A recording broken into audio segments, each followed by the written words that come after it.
Magandang araw po sa inyong lahat. Ang kwentong inyong mapapakinggan ay tungkol kay Berto na kung tawagin sa kanilang lugar ay si Bertong Panot dahil sa manipis niyang buhok. Bukod doon ay kilala rin si Berto na isang mahusay na albularyo. Matagal nang suliranin ng baryo ni Berto ang pag-atake ng mga aswang hanggang sa ipinagkaloob ng isang diwata kay Berto ang isang mahiwagang bibi na nagbibigay sa kanya ng ginintuang itlog. At sa tuwing kinakain niya ang laman ng itlog, ay nagkakaroon siya ng pambihirang lakas. Ngunit magagawa bang ipagtanggol ni Berto ang mga tao laban sa mga aswang kung may hindi magandang epekto ang itlog sa kanyang katawan kapag kumakain siya nun? Ngunit bago po ang lahat, mga idol, huwag po nating kalimutang mag-subscribe at i-hit ang notification bell sa aking YouTube channel na The Voice Addict at Apong Isaac para sa mas marami pang makapigil hiningang kwentong aswang at katatakutan mula sa mundo ng kababalaghan. Umpisahan na po natin ang kwento. Sa isang maliit na baryo na kung tawagin ay San Simon, naninirahan ang isang mahusay na albularyo na si Berto. Hinahangaan siya ng mga tao sa kanilang lugar dahil sa galing niyang magpagaling ng napakaraming sakit gamit ang tradisyonal na pamamaraan. Hindi lang mga sakit ang kaya niyang pagalingin, kaya niya ring gamutin ang mga kinukulam, binabarang at ginagambala ng kung ano-anong elemento. May mga pagkakataon pa na hinaharap niya ang mga elemento at kinakausap kapag ayaw nitong tigilan ang taong pinarurusahan nito. Ngunit kung merong nilalang na hindi niya gustong labanan, yun ay walang iba kundi ang mga aswang.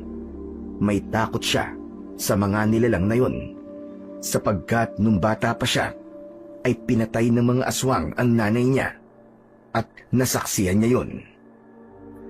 Isang umaga, katatapos lamang ni Berto na gamutin ng isang matandang babae na inaatake ng matinding ubo.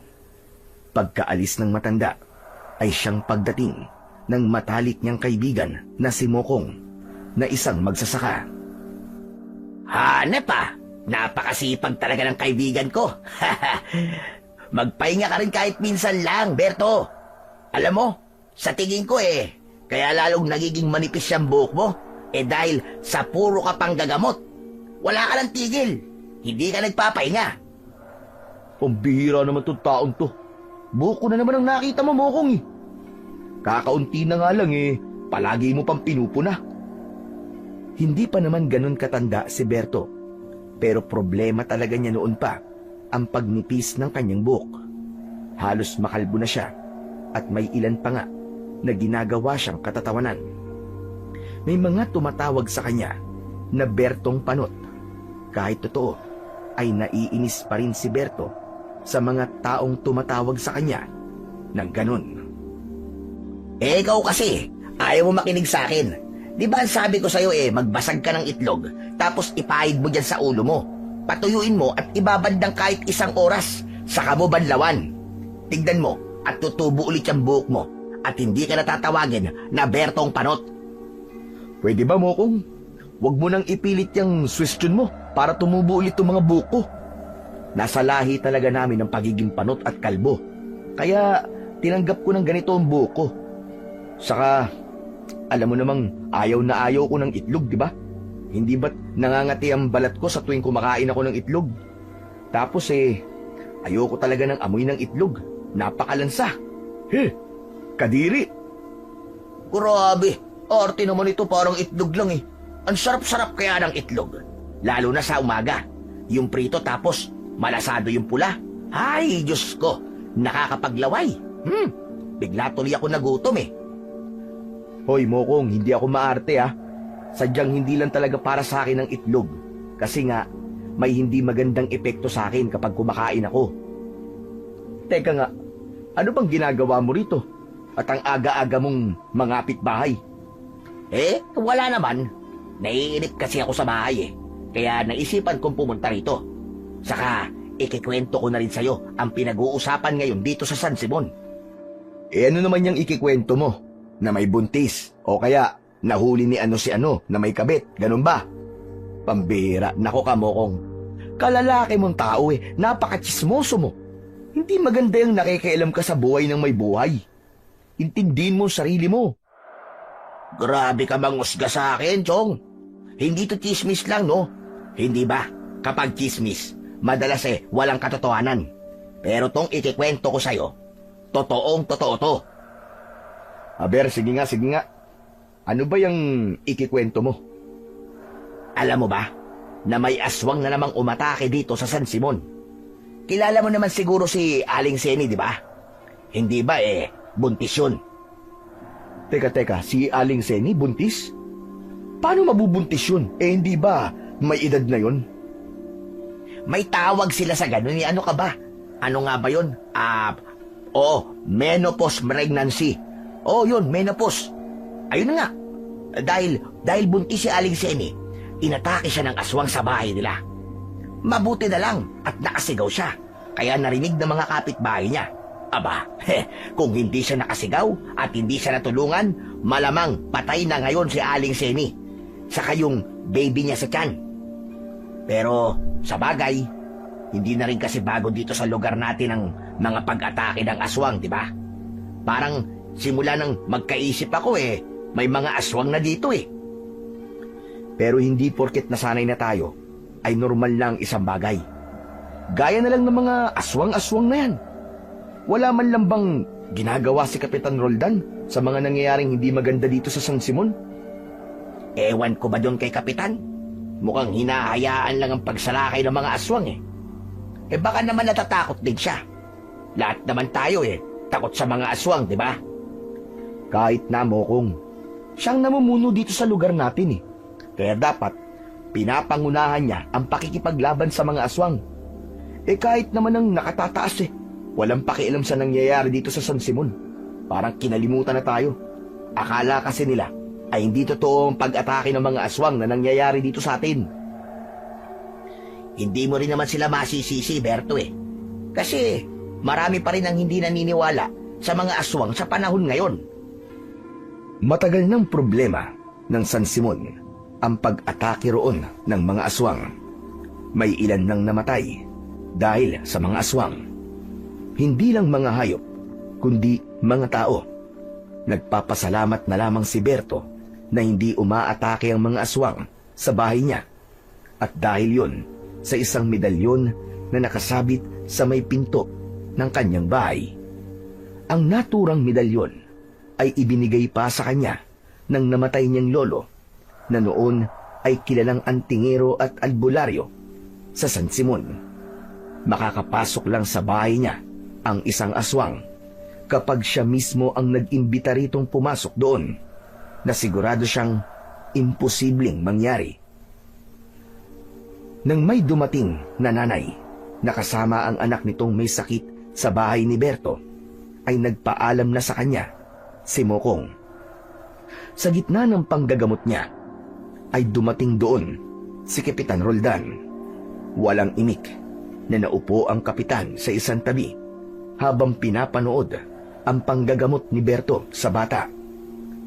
Makalipas lamang ang ilang sandali, ay natapos na si Berto at nag-abot ng maliit na halaga ang nanay sa kanya. Ang totoo ay hindi naman naniningil si Berto sa kanyang panggagamot dahil yun ang mahigpit na bilin ng lolo niya. Anito, huwag siyang maniningil sa serbisyong kanyang ibinibigay sa San Simon, gaya ng ginagawa nito nung buhay pa ito. Sinabi rin ng lolo ni Berto na ang pagiging albularyo nila ay isang responsibilidad sa San Simon at tatanggap lang sila ng pera o kung anong bagay mula sa mga ginagamot nila kung kusang loob na ibibigay yon sa kanila. Tumingin si Berto kay Kapitan Roldan at matipid itong ngumiti sa kanya. Kayo ho pala yan, Kapitan Roldan. Magandang umaga po. Ano pong sadya nyo rito? Magpapagamot po ba kayo sa akin? Hindi, Berto. May gusto sana akong ipakiusap sa'yo. Kung makikiusap po kayo sa akin na makipaglaban po sa mga aswang, ganun pa rin po magiging sagot ko sa inyo. Hindi po ako makikipaglaban sa mga aswang. Pasensya na po talaga pero hindi na po mababago ang aking desisyon na yan. Pero Berto, palala na ng palala ang nangyayari dito sa atin sa San Simon. Mas naging madalas na ang pag-atake ng mga aswang. Marahil dahil napansin ng mga aswang na hindi tayo lumalaban sa kanila. Natatakot ako na baka isang gabi, bigla na lang sila sumalakay dito ng maramihan at tuluyan na nilang sakupin ang ating lugar. Berto, ikaw lang ang kilala ko na may kakayahan na labanan sila. Gaya nung ginagawang pakikipaglaban ng lolo ang bumo sa mga aswang. Sana Berto ipagtanggol mo naman ang ating baryo. Kapitan, tanging panggagamot lamang pong itunuro sa akin ni Lolo Ambo. Hindi po niya ako tinuruan na makipaglaban sa mga aswang. Wala po akong kakayahang maging tagapagtanggol ng ating baryo. Hindi naman po sa wala akong pakialam sa mga tao rito. At alam kong nakikita niyo naman na tumutulong po ako sa pamamagitan ng panggagamot ko. Ngunit wala talaga akong alam sa pakikipaglaban sa mga aswang Isa pa, ayoko ring matulad sa lolo ko na namatay sa pakikipaglaban sa mga aswang. At saka, hindi ba dapat, Kapitan ikaw ang nangunguna sa pakikipaglaban sa mga halimaw na yon? Kinausap ko na mga tanod natin. Pero kahit sila ay natatakot din Pero kung yan ang desisyon mo sa ngayon, ay irerespeto ko yan, Berto. Sana lang dumating ang araw na magbago pa ang isip mo. O siya, maraming salamat sa oras mo, Berto. Mauuna na ako. Maraming salamat din po, Kapitan. Pasensya na po talaga. Mag-iingat po kayo. Marahang tumango si Kapitan Roldan at umalis na ito. Sinundan ng tingin ni Berto ang papalayong kapitan ng San Simon. Ramdam niya ang pagkabigo nito dahil tinanggihan niyang muli ang pakiusap nito sa kanya na makipaglaban siya sa mga aswang at maging tagapagtanggol ng kanilang baryo. Ang totoo, nababahala rin si Berto sa pambibiktima ng mga aswang sa San Simon. Ngunit sadyang wala siyang alam pagdating sa pakikipaglaban sa mga ganung uri ng nilalang. Hindi kasi siya tinuruan ng lolo niya na makipaglaban sa mga aswang nung nabubuhay pa ito. Desisyon yon ni Lolo Ambo dahil nais nitong protektahan si Berto. Ayaw nitong maging magulo ang buhay niya. Kahit walang maitutulong sa problema sa mga aswang, ay nagdadasal pa rin si Berto na sana ay dumating ang araw na kahit may isang tao sa San Simon ang magkaroon man lang ng lakas ng loob upang labanan ang mga aswang. Isang umaga, pauwi si Berto sa bahay habang bitbit ang isang bayong na puno ng mga gulay at isda at may karne na binili pa niya sa palengke. Bukod sa panggagamot, naghahabi din siya ng sombrero at basket na ipinapabenta niya sa ilang tindera sa palengke at yun ang talagang pinagkukunan niya ng panggastos niya para sa araw-araw. Ang bagay naman na yun ang itinuro sa kanya ng namayapa niyang lola. Pasipol-sipol si Berto habang naglalakad. Maganda ang umagang yun para sa kanya, pero nasira ang lahat nang may mga batang sumigaw at pinagtawanan si Berto. Tinukso siya ng mga ito at tinawag siyang Bertong Panot. Hindi na sana niya papansinin ang mga bata, pero sinundan pa siya ng mga yon at patuloy siyang tinukso hanggang sa humarap na si Berto sa mga bata at pinanlisikan niya ang mga yon ng mata. Hoy! Hindi ba kayo tinuturuan ng mga magulang nyo na gumalang sa nakatatanda? Tandaan nyo, paglaki nyo, mapapanot din kayo. Hindi nyo ba ako nakikilala? Hindi lang panggagamot ang kaya kong gawin. Kaya ko ring mangkulam. Gusto niyo bang kulamin ko kayo? At magpalabas ako ng palaka at aas sa bibig niyo? O ano? Gusto niyo ba yon, ha? Ano? Takot na sumigaw ang mga bata at tumakbo palayo. Napangisi naman si Berto. Kala nyo ha? Pumapatol ako sa bata. Siguro naman titigil na kayong mga bata kayo sa panunokso sa akin.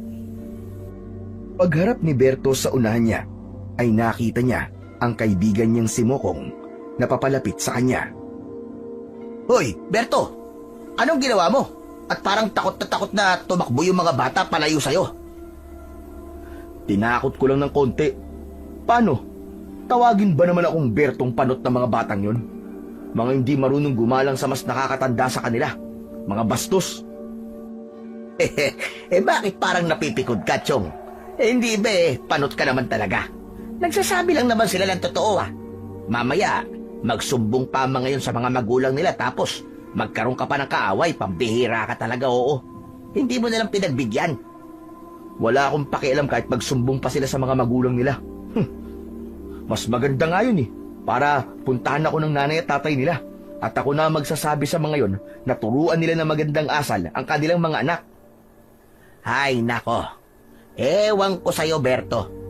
Pero dapat nasasanay ka na sa pagtawag sa'yo ng Bertong Panot. Oo nga, panot na nga ako. Alam ko yun. Pero hindi na dapat sinasabi sa akin yun kasi alam ko na nga Iba yung nagsasabi ng totoo sa nanunukso.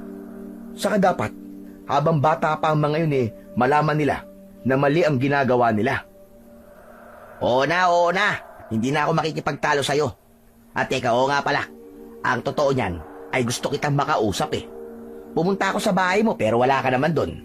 Buti na nga lang nakasalubong kita. Bakit ba? Ano ba sasabihin mo?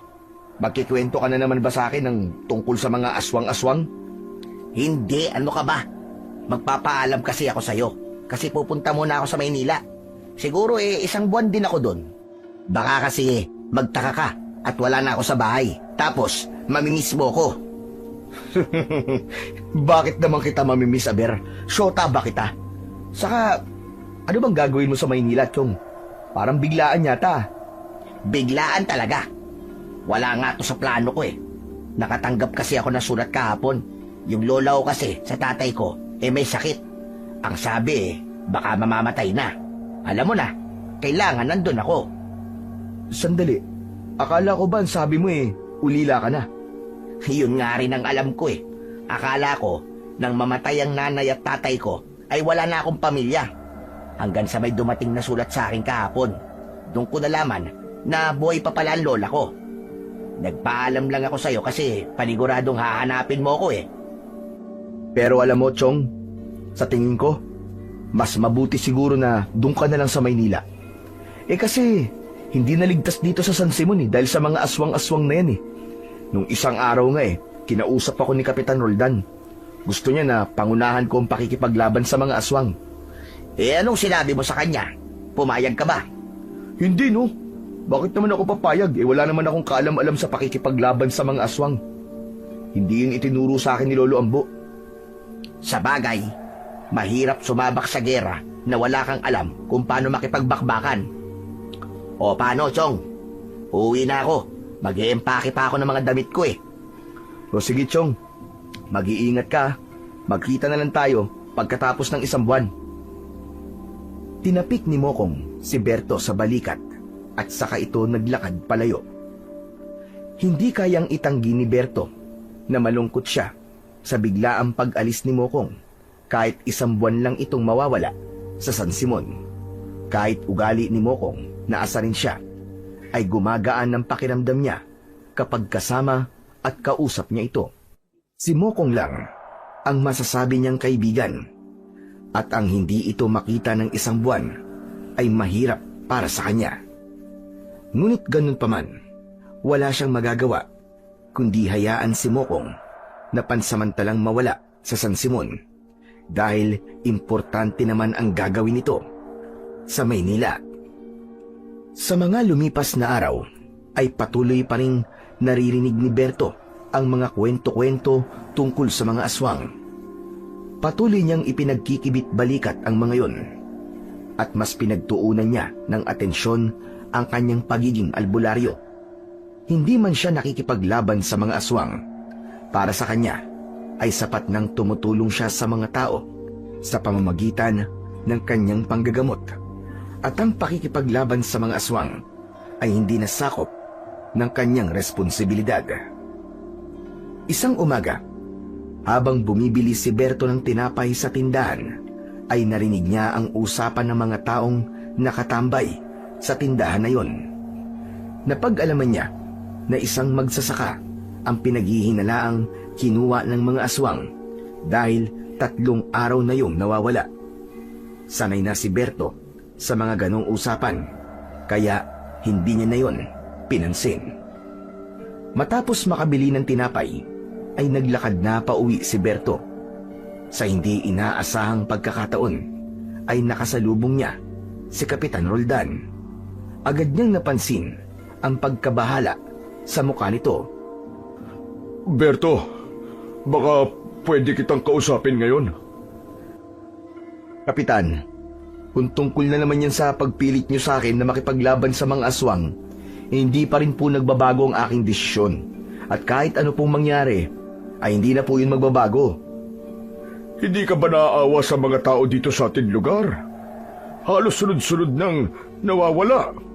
Paniguradong masusundan pa yun hanggat walang naglalakas ng loob na palaghan ng mga aswang. Malakas ang loob ng mga aswang ngayon na umatake dito sa San Simon dahil alam nilang walang lalaban sa kanila. Alam niyo naman po pala ang bagay na yan eh. Bakit hindi po kayo manguna sa pakikipaglaban? Hindi ko to kaya na mag-isa, Berto. Alam mo, tumutulong ako noon sa lolo mo kapag nakikipaglaban siya sa mga aswang. Pero kung ako lang ang lalaban, ay paniguradong mapapahamak ako. Kaya kailangan talaga ng baryong ito ang tulong mo, Berto. Kahit hindi ka tinuruan ng lolo mo na makipaglaban, sigurado naman ako na nasa dugo mo ang husay na meron ng lolo ambo mo. Hindi ba't marami siyang naiwan na anting-anting at agimat? Bakit hindi mo gamitin ang mga yun? Kapitan, hindi ko ho basta pwede nalang gamitin ang mga gamit ni Lolo Ambo. May mga orasyon at ritual na kailangan gawin para mapalabas po ang kapangyarihan ng bawat agimat na iniwanan ni Lolo Ambo. At hindi ko alam kung paano gawin yun. Kaya kahit isuot ko pa ang lahat ng anting-anting at agimat ni Lolo Ambo, ay wala pa rin po yung epekto. Pero kasi, Berto... Kapitan, okay sige. Total makulit ka, ay pagbibigyan kita. Kung mabibigyan mo ko ng agimat at tuturuan mo ko kung paano yung orasyonan at ritualan para gumana, ay handa ko makipaglaban sa mga aswang. Pero hanggat hindi ako sigurado na mananalo ako kapag hinarap ko ang mga aswang na yon, ay hindi pa rin ako papayag na labanan sila. May agimat po ba kayo na may ipapagamit sa akin? Berto, wala eh. Kung ganon ay hindi pa rin po magbabago ang aking pasya. Ayoko pong isugal ang aking buhay at lumaban ng wala akong proteksyon. Pasensya na talaga, Kapitan. Hindi na hinintay pa ni Berto ang sasabihin ni Kapitan Roldan at naglakad na siya pauwi sa kanyang bahay. Nauunawaan ni Berto kung bakit kahit ilang beses niya nang tinanggihan ang gustong mangyari ni Kapitan Roldan, ay patuloy pa rin ito sa pagpilit sa kanya. Ramdam niya ang desperasyon ng kanilang kapitan na matapos na ang patayan na nangyayari sa San Simon, lalo na't ito ang namumuno sa lugar na yon. Ngunit para kay Berto, isang pagpapakamatay ang pagsabak sa isang laban na alam niyang matatalo siya. Hindi pa niya nais mawala sa mundo sapagkat marami pa siyang pangarap sa buhay. Gusto pa niyang magkaroon ng sariling pamilya at gaya ng kanyang lolo Ambo, nais niyang makatulong sa napakarami pang mga tao sa pamamagitan ng husay niya sa panggagamot. Nang makarating si Berto sa bahay niya, ay napansin niyang kakaunti na lang ang kanyang panggatong. Kaya matapos niyang mag-almusal, ay nagtungo siya sa gubat dala ang isang sako at itak upang manguha ng tuyong kahoy na pwede niyang ipanggatong sa kanyang pagluluto. Pagkarating ni Berto sa gubat, ay agad siyang nakaramdam ng kakaiba. Pakiramdam niya ay may mga matang nakasunod sa bawat galaw niya. Madalas din siyang lumilingon sa kanyang likuran dahil tila merong nakasunod sa kanya. Ngunit sa tuwing tumitingin siya sa kanyang likuran, ay wala naman siyang nakikita. Hanggang sa huminto muna si Berto at luminga sa paligid. Kung meron mang engkanto o lamang lupa na gusto kong paglaruan, ay sinasabi ko na kagad sa'yo na wag mo nang ituloy. Baka hindi mo ako nakikilala. Kayang-kaya ko kayong labanan. Wag niyo akong susubukan. Pinakiramdaman ni Berto ang paligid at nang tila naging normal na ang lahat, ay muli siyang nagpatuloy sa paghahanap ng panggatong. Sa gitna ng kanyang paglalakad, ay muli siyang natigilan sapagkat may narinig siyang tunog ng isang pato. Napakunot ang noo ni Berto. Anak nang, kailan pa nagkaroon ng pato sa gubat na to? Hindi alam ni Berto, pero napuno siya ng kuryosidad. Naisip niyang hanapin kung nasaan ang pato, kaya sinundan niya ang tunog nun. Hanggang sa natagpuan niya ang isang pato na hindi makaalis sa loob ng isang halaman na napakaraming maliliit na sanga. Nakasabit ang isang pakpak nun sa mga sanga, kaya hindi nito magawang makaalis. Panay ang huni ng pato na napagtanto niyang isa palang bibe dahil hindi pa yun ganun kalaki. Puting-puti ang balahibo ng bibe na naihalin tulad pa ni Berto sa mga ulap.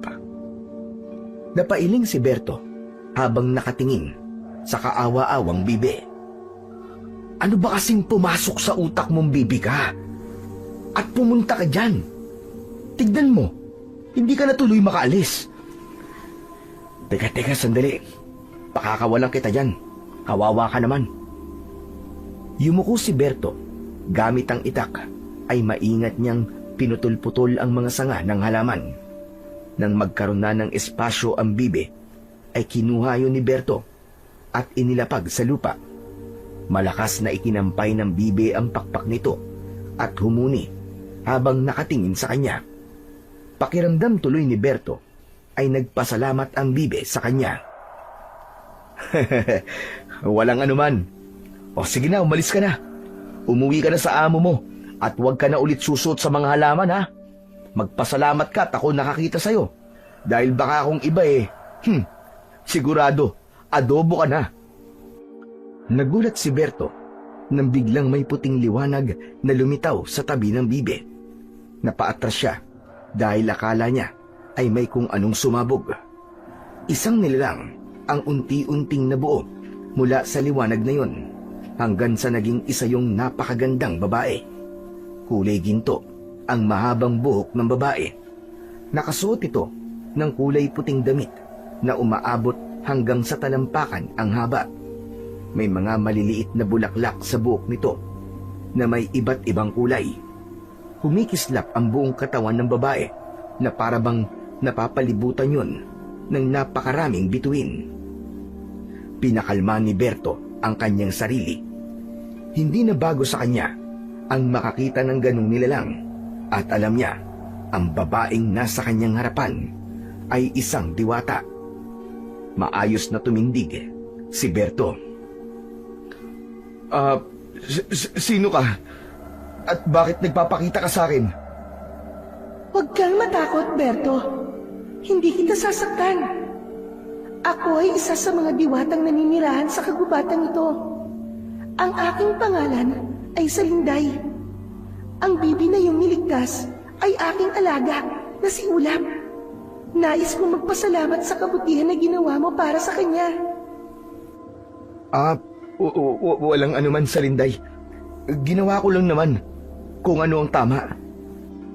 Hindi lahat ng tao, Berto, ay tama ang pipiliin. Tama ang iyong tinuran kanina na maaaring iba ang mangyayari sa aking bibe kung ibang tao ang nakakita sa kanya. Wala yun. Bantayan mo na lang ng maayos ang bibi mo sa susunod. At huwag mong hayaan nakakalat-kalat siya. Sige na. Kailangan ko nang umalis at mangunguha pa ako ng panggatong. Para kay Berto ay normal nang makipag-usap siya sa mga diwata.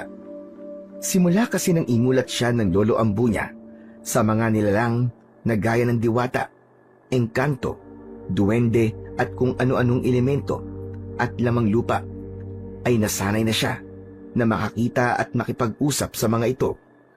Tumalikod na siya, pero biglang lumitaw si Salinday sa kanyang harapan. Hawak na nito ang bibe. Oh, hindi ba sabi ko ay aalis na ako? Bakit nandiyan ka sa daraanan ko? Ano pa ba ang kailangan mo sa akin? Nasa batas namin mga diwata, nagantihan ng kabutihan ang kabutihan ng tao sa amin. Kaya kailangan kong ibalik sa iyo ang kabutihan mo, Berto. Nako, hindi na kailangan yon. Okay naman ako Wala ka rin namang maitutulong sa akin Isang kahilingan, Berto. Kaya kong tuparin ang isa mong kahilingan.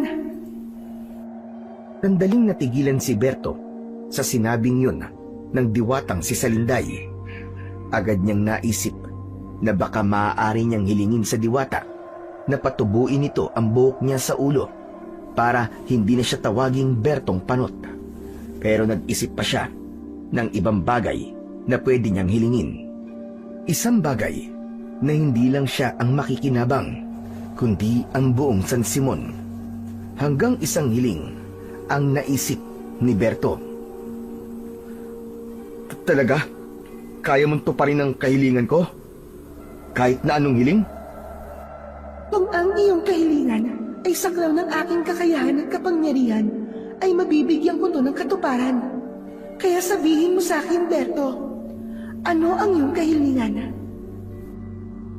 Gusto kong huminto ng pagsalakay ng mga aswang sa aming baryo. Yung parang bula na mawawala ang mga aswang. Ganun.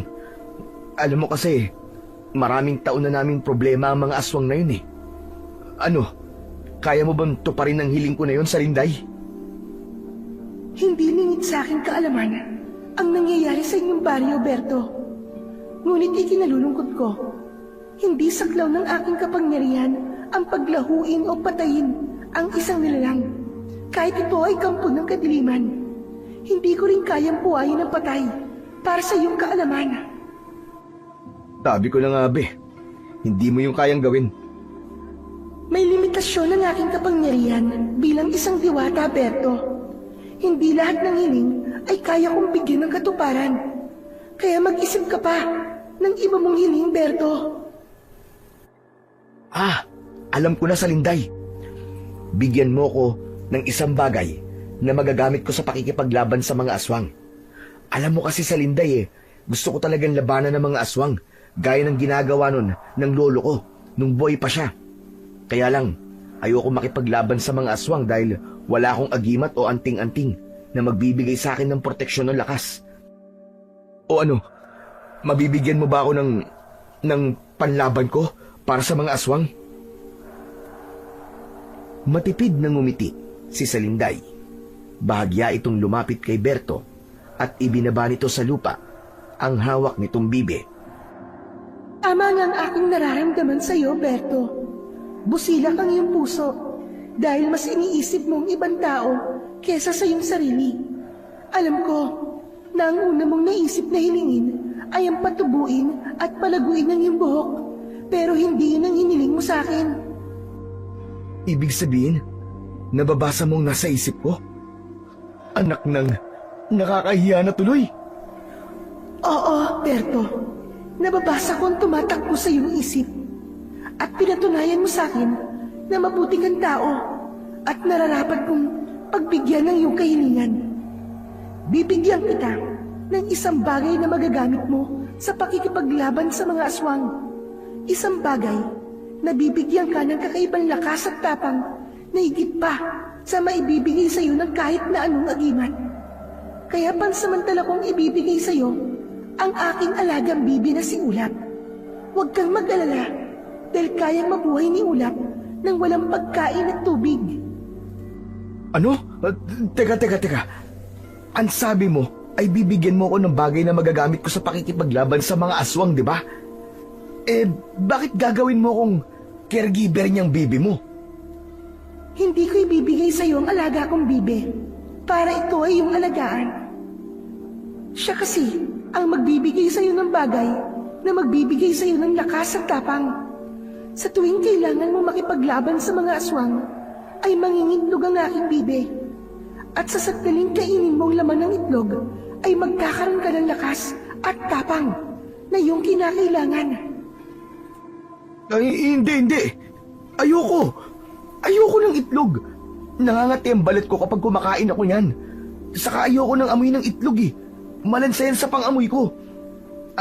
Bigyan mo na lang ako ng ibang agimat. Kahit ano, wag lang itlog.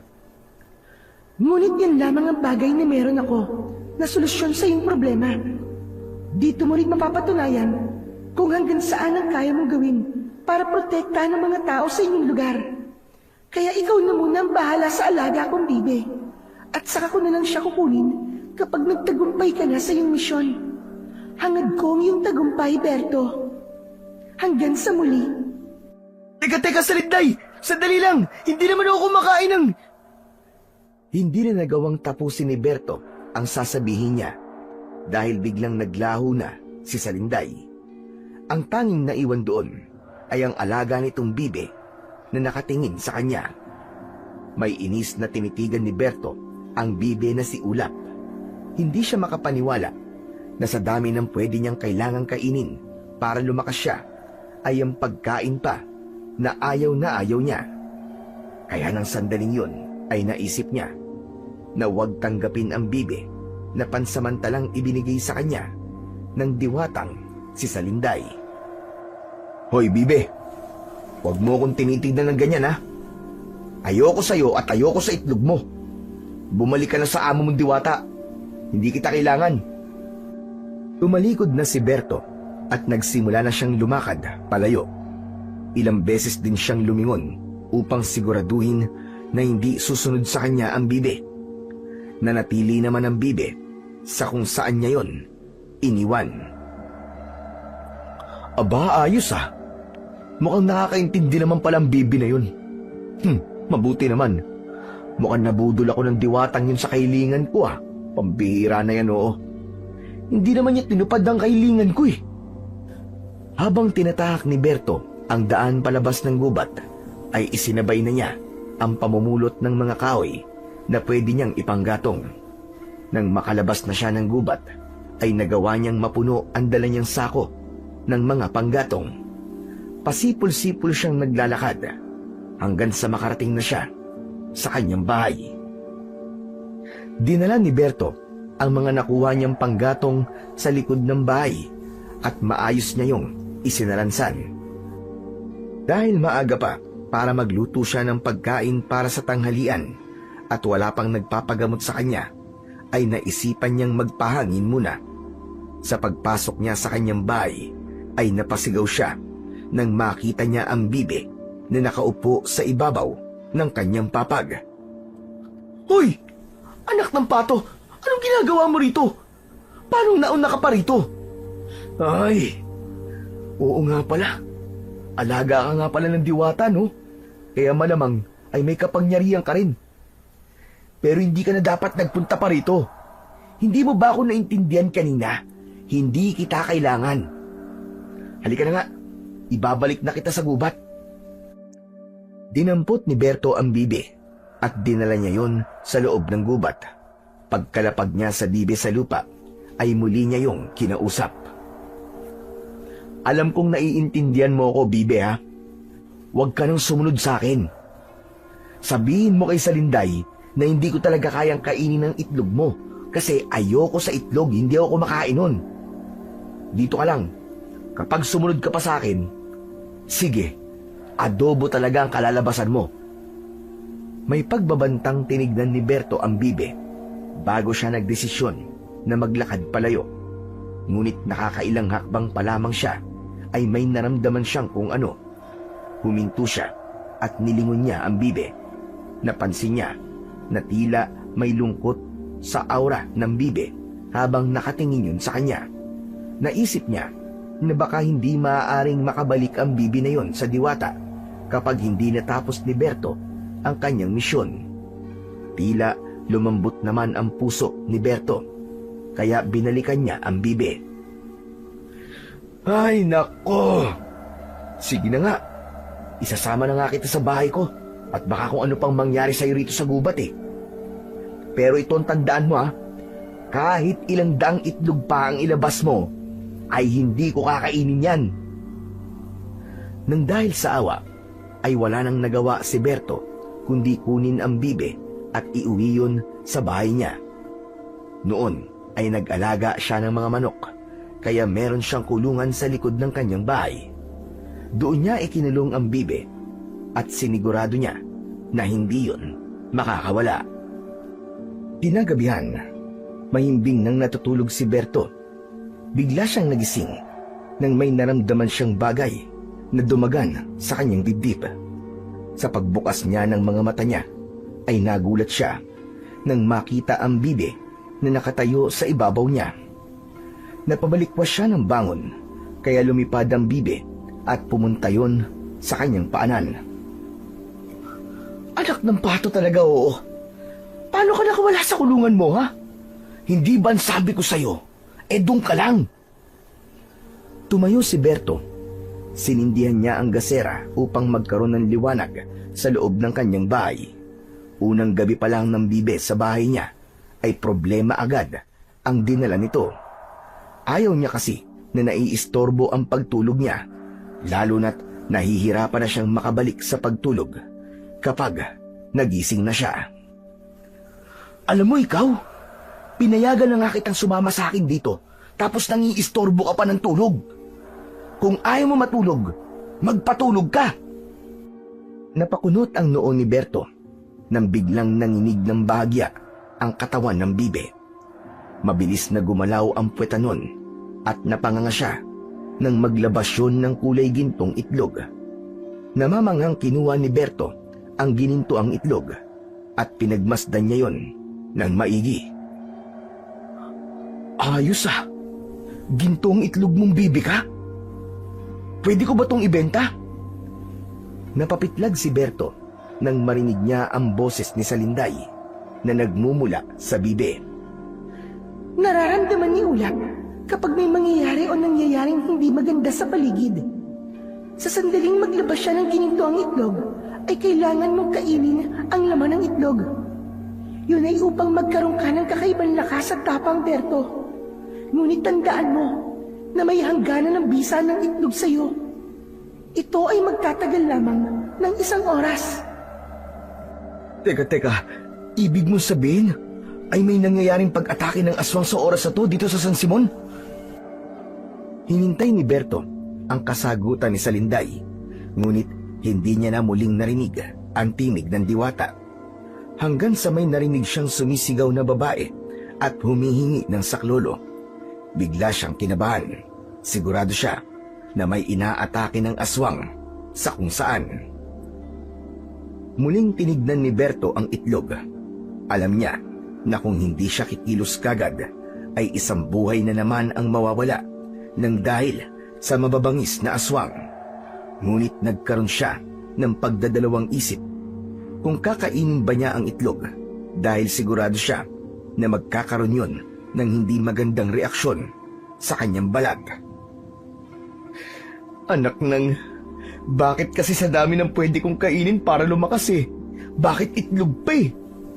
Ay nako, bahala na ang mga tiyang balat ko. Mabilis na itinuktok ni Berto ang ibabaw ng itlog sa gilid ng lamesa. Pikit mata niyang nilunon ang laman nun at muntik pa siyang masuka nang malasahan niya ang hilaw na itlog. Yak! Kadiri! Ang lansa! Hanggang sa naramdaman ni Berto na tila ba gumaan ang kanyang katawan.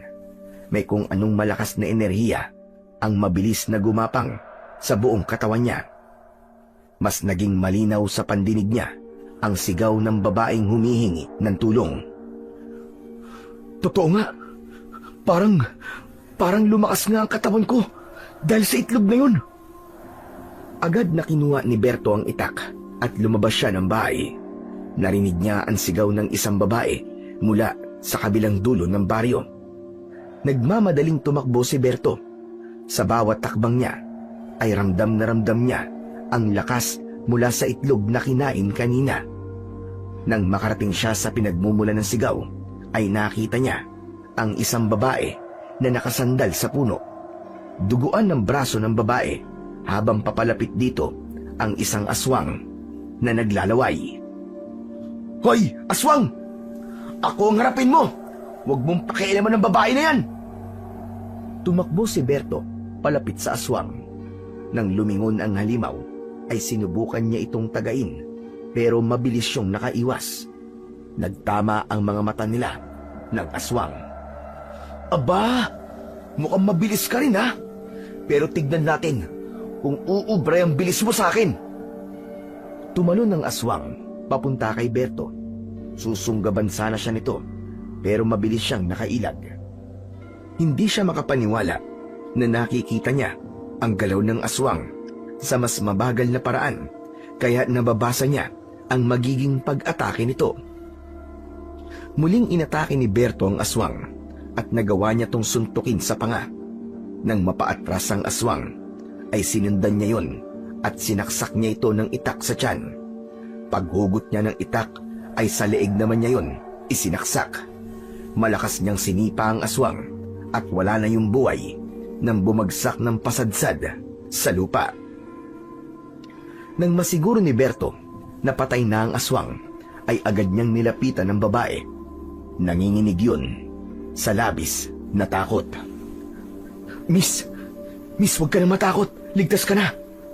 Ang mabuti pa ihatid na kita sa bahay mo. Baka mamaya may aswang ka pang makasalubong. Paulit-ulit na nagpasalamat ang babae kay Berto. Anito, kung hindi kagad dumating si Berto, ay baka namatay na ito at kinain na ng aswang. Inihatid ni Berto ang babae sa bahay nito. Pagkatapos nun, ay umuwi na siya sa kanyang bahay. Habol ang paghinga na umupo siya sa gilid ng papag at bumalik sa alaala niya ang ginawang pagpapasalamat sa kanya ng babae. Grabe, ang sarap pala sa pakiramdam na makapagligtas ng buhay ng ibang tao. Siguro, kaya nakikipaglaban pa rin nun sa mga aswang si Lolo Ambo kahit matanda na siya, ay masaya siyang nakakapagligtas siya ng mga tao. Nagusot ang mukha ni Berto nang maramdaman niya ang biglang pangangati ng kanyang buong katawan. Maging ang ulo niya ay makati na rin. Gigil na gigil niyang kinamot ang kanyang sarili. Nakita niya ang bibe na nakaupo sa ibabaw ng lamesa at nakatingin lamang yun sa kanya. Anong tingin-tingin mo dyan, ha? Tignan mo ang nangyayari sa akin, oh. Ang kati-kati ng buong katawan ko. Dahil to sa itlog mo, Kala mo, pinapangako ko. Yun na ang una't huling beses nakakain ako ng itlog. Nakapagligtas nga ako ng tao. Pero sarili ko naman, hindi ko mailigtas sa pangangating to. Anak ng pato talaga, oo. Inabukasan ng umaga, nagising si Berto na hindi na ganong makati ang kanyang katawan. Ngunit nang tignan niya ang sarili niya sa salamin, ay puro pantal ang kanyang muka. Napasimangot siya dahil para siyang pinatokte ng mga langgam. Maya-maya pa ay napakunot ang kanyang noo nang may narinig siyang boses ng mga tao sa labas ng kanyang bahay. Lumapit si Berto sa pinto. Sa pagbukas niya nun ay nagulat siya nang makitang napakaraming tao sa labas ng kanyang bahay. Teka, anong meron at andito kayong lahat? Magpapagamot ba kayo? Lumapit si Kapitan Roldan kay Berto. Maaliwalas ang mukha ng kapitan at may nakapaskil na ngiti sa labi nito. Magandang umaga, Berto. Nandito kami upang magpasalamat sa iyo. Ha? Magpasalamat naman saan, Kapitan? sa pakikipaglaban at pagpatay mo sa aswang na umatake kay Clara habang naglalakad siya pauwi kagabi. Tama ang aking kutob na hindi mo matitiis ang ating baryo. Tunay na apo ka nga ni Lolo Ambo. Parehas kayong matapang at mahusay sa pakikipaglaban sa mga aswang. Pero mukhang mas magaling ka pa sa lolo mo dahil wala kang gamit na agimat. Muntik nang mapamura si Berto. Nakalimutan niya kasing sabihin sa babaeng iniligtas niya kagabi na wag nitong ipagsasabi na iniligtas niya ito. Sigurado siya na ang babaeng yon ang nagpakalat ng nangyari kagabi. Teka, sandali lang, Kapitan. Oo, ako nga nagligtas dun sa babae kagabi. Pero hindi po ibig sabihin nun, palagi ko na pong gagawin yun. Ang totoo niyan una't huling beses ko nang gagawin yun dahil sadyang narinig ko lang talaga yung sigaw ng babae kaya hindi ko napigilan ang aking sarili na tulungan siya. Huwag kayong umasa, Kapitan. Nagabi-gabi akong lalabas para makipaglaban sa mga aswang. Abay, walang ganun. Napansin ni Berto ang pagkawala ng saya sa lahat ng mga taong naroon dahil sa kanyang sinabi. Inusig siya ng konsensya niya pero hindi naman niya kayang sabihin sa mga ito na kaya ayaw niyang makipaglaban ay dahil kailangan na naman niyang kumain ng itlog na magdudulot ng labis na pangangati sa kanyang katawan. Pero Berto, nasimulan mo lang makipaglaban at napatunayan mo na kaya mong labanan ng mga aswang. Umaasa pa rin kami na itutuloy mo ito. Huwag ka mag-alala dahil makakaasa ka sa tulong ko gaya ng ginagawa ko noon sa tuwing nakikipaglaban sa mga aswang ang iyong lolo. Pero sandali lang, ano ba nangyari sa balat mo? Para kang kinagat ng napakaraming bubuyog ah. Huwag niyo nang pansinin ang balat ko, Kapitan. Basta, hindi na ako makikipaglaban sa mga aswang. Pasensya na po talaga. Saka, pwede bang umalis na kayong lahat? Inutusan ni Kapitan Roldan na umalis na ang mga tao at sumunod naman kagad ang mga yon. Pumasok na si Berto sa bahay niya. Sinundan siya roon ni Kapitan Roldan at nakita nito ang bibe na nasa ibabaw ng papag. Aba, nag-aalaga ka na pala ng bibi ngayon, Berto. Ayan ba? Hindi ko po alaga ang bibi na yan. May nagpahabilin lang yan sa akin at ibabalik ko rin yan. Teka, hindi ho ba yung sabi ko umalis na kayo? Marami pa po akong gagawin, Kapitan. Hayaan mo kung makausap ka kahit sandali lang, Berto. Gusto ko lang ulit magpasalamat sa'yo. Hindi ko akalain na gagawin mo yun. Pinatunayan mo lang na hindi lang panggagamot ang kaya mong gawin, kundi maging ang makipaglaban din sa mga aswang. Pwede ba, Kapitan? Huwag niyo na akong bula-bulahin. Hindi niyo ako madadala sa mga papuri niyo. Seryoso po ako sa sinabi ko kanina. Hindi na ulit ako makikipaglaban sa aswang. Tapos. Sige, hindi na ako makikipagtalo pa sa iyo, Berto. Pero nararamdaman ko na hindi yun ang huling pagkakataon na ipagtatanggol mo kami. Sige, aalis na ako. Maraming salamat. Matapos yun, ay umalis na si Kapitan Roldan. Nangihinang isinarado ni Berto ang pinto.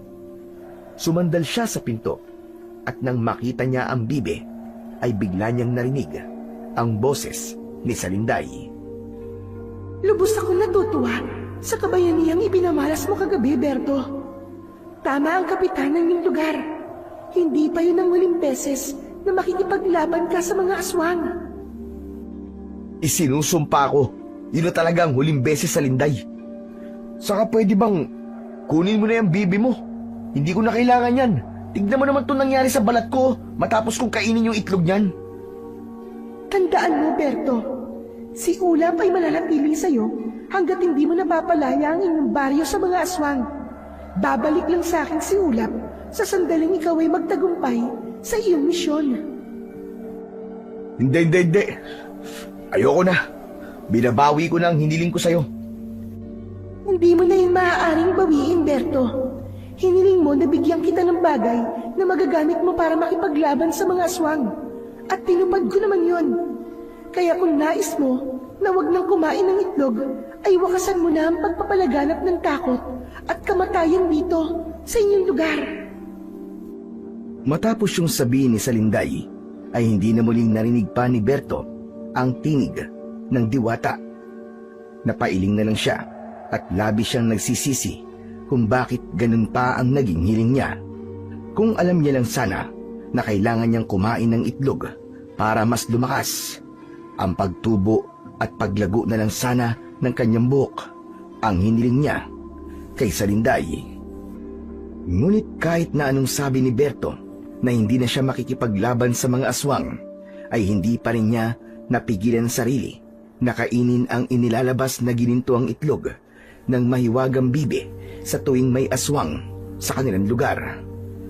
Natutunan niya ng tiisin ang pangangati ng buong katawan niya sa tuwing matatapos ang kanyang laban sa mga aswang. Lahat ng aswang na nakakaharap ni Berto ay hindi umubra sa kanya. Alam niya na dahil yun sa lakas na naibibigay sa kanya ng gininto ang itlog.